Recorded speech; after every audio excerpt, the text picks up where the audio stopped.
Jason Bonham, thank you so much for joining us this morning. We appreciate you taking a little bit of time for us.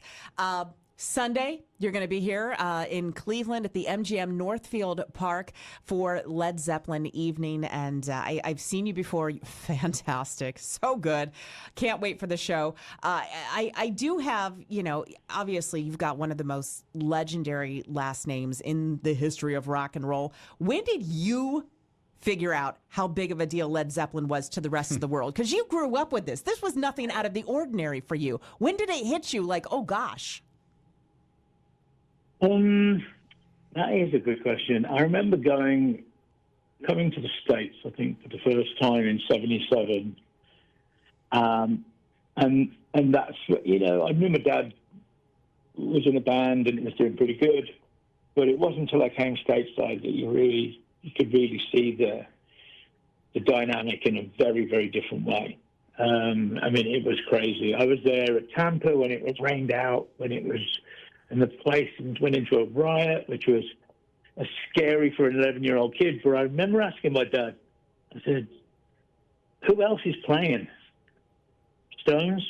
Pink Floyd? He went, no, it's just us. And I was like, really? It was like, wow, okay.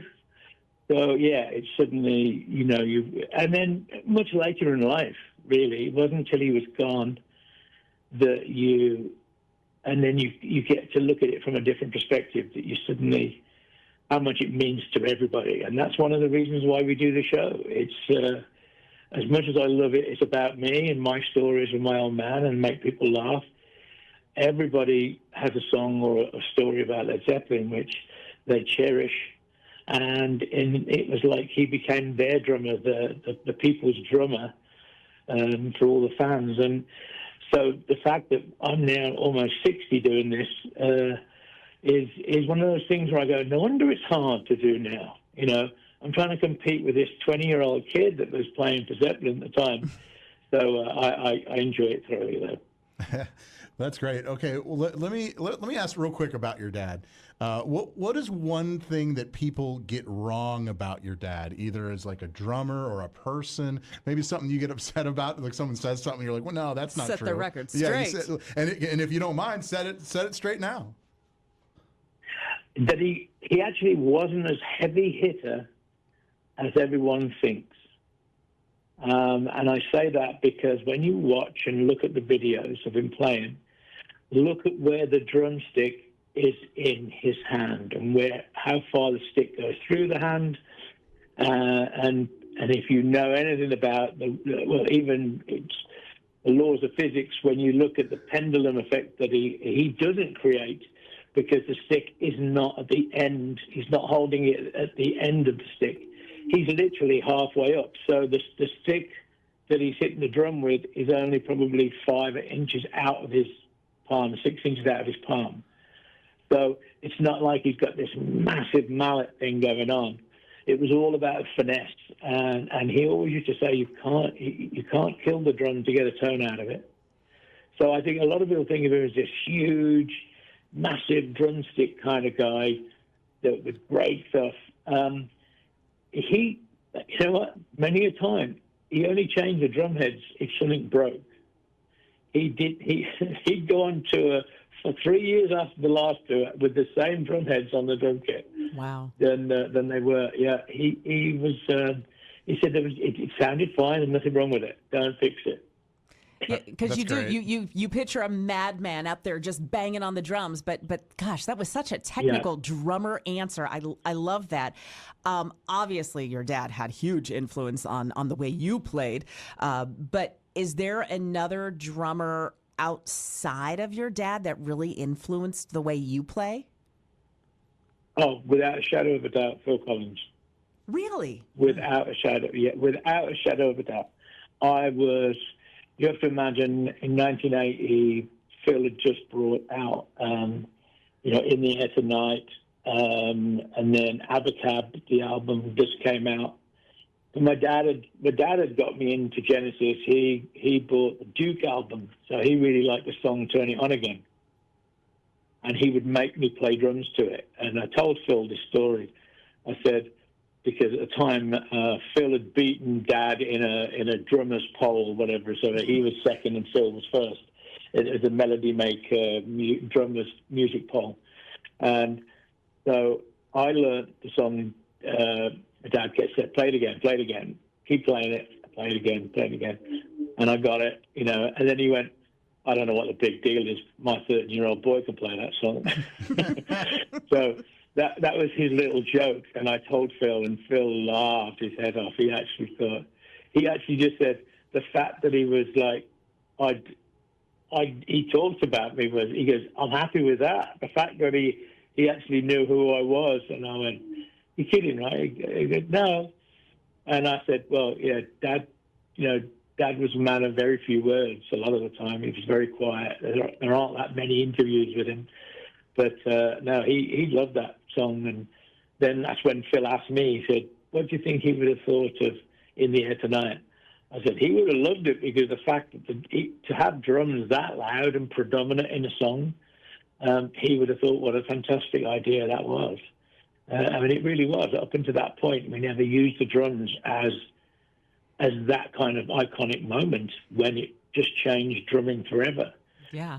I know Phil laughs about it. He goes, "I'll be the guy that's known for going da da da da da da da da da da," and that'll be it. Yeah. No matter what he ever wrote afterwards, it's like that moment was iconic.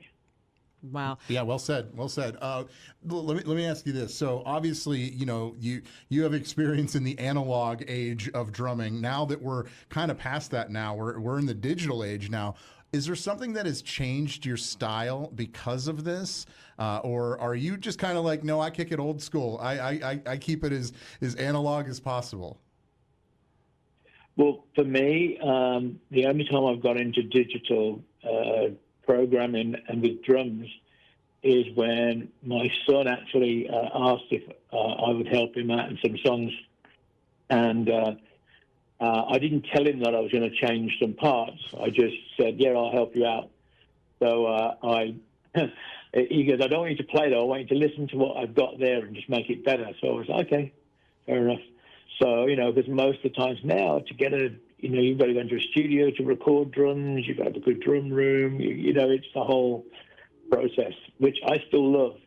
But I do love the fact that you can, programming-wise, and a lot of the new metal and new hard rock stuff, it's so syncopated with the guitar that you literally can just put the notes where they need to be to make it heavier on those heavy breakdown sections, and just do these amazing triplets or quadruplets or six triplets on your kick drum with the guitar in drop B and make it as heavy as hell. It's so I see the advantages.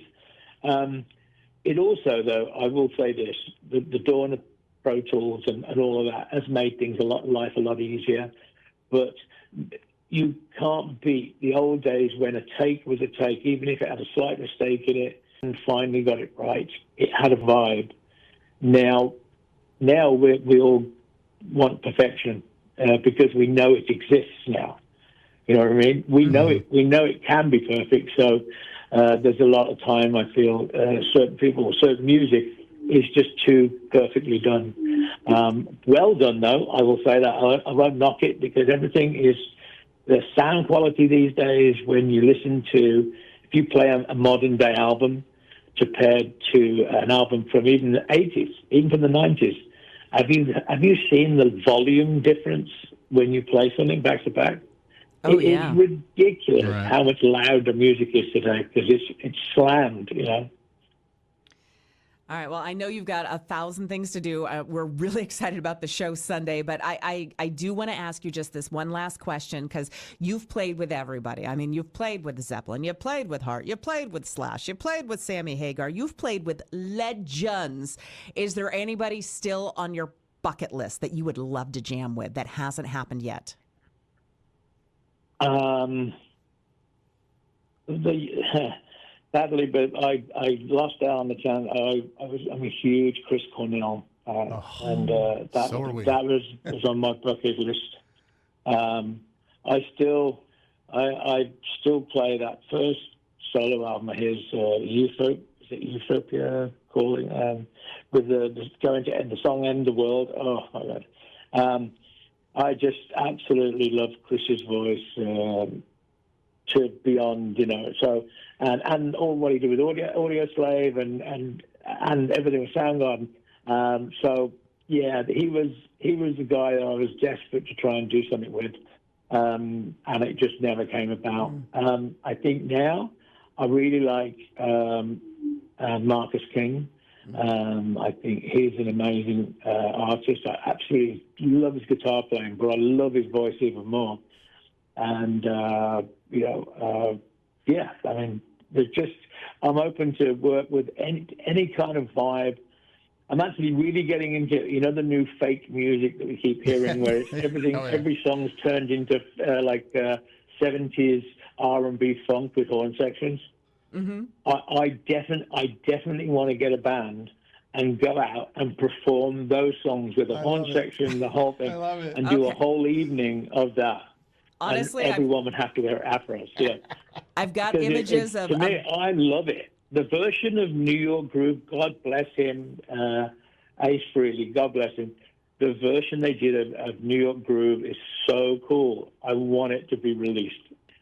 That's amazing. I've now got images of a tour with Jason Bonham and Anderson .Paak, bringing the rock and roll and the funk together. Yeah, totally. Yep, with big bell bottoms. Yes. And big collars. Yeah. Yes. Yeah, it would have to be. All right, Jason, I got one more question, and this is just my Led Zeppelin fandom coming out, but I need to ask you because you're the one to ask. When you were a kid, what is one Led Zeppelin story you will never forget? Well, I'd say it would have to be from '77, the Tampa, when the crowd erupted and went into riot when they pulled them off stage because of the rain and the canopy above the stage was filling with water. The guy runs in the dressing room and says, "You better go now." And the security guy grabbed me under one arm and he grabbed Peter Grant's son under another arm and threw me in one car and threw him in another car and I ended up in Jimmy's car. And I was scared, and the fans were running down, and they were turning over police cars, knocking policemen off motorcycles, and they were all on top of the vehicles, banging on the hood and everything. And Jimmy was like, "Don't worry, they don't want to hurt us. They just want us to go back on." Oh my God. Yeah. Don't worry, they don't want to hurt us. They just want us to go back on. And I was like, "Oh, okay, fine then." But that was a scary, That was a scary moment. Wow. Just gave me goosebumps. Definitely. Scared me as an adult. I can imagine being an 11-year-old. All right. Well, especially being thrown in the wrong car also, which was like, where's my mom and dad? Yeah. Totally. Wow, that's insane. All right, well, Sunday it is Jason Bonham's Led Zeppelin evening, and I love that you bring it back. You make it about your memories of Led Zeppelin while igniting all these memories of other people, and it's such a nostalgic way to pay tribute to Led Zeppelin and especially your dad. And we're looking forward to the show on Sunday. Thank you so much for taking some time with us this morning.